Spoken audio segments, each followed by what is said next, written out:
اقرأ وربك الأكرم الذي علم بالقلم علم الإنسان ما لم يعلم كلا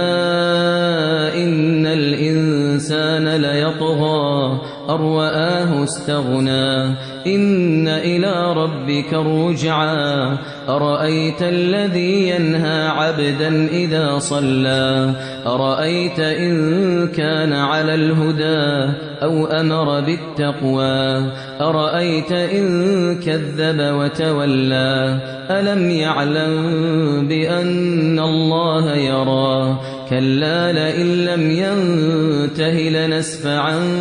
بالناصية ناصية كاذبة خاطئة فليدع ناديه سندع الزبانية كلا لا تطعه واسجد واقترب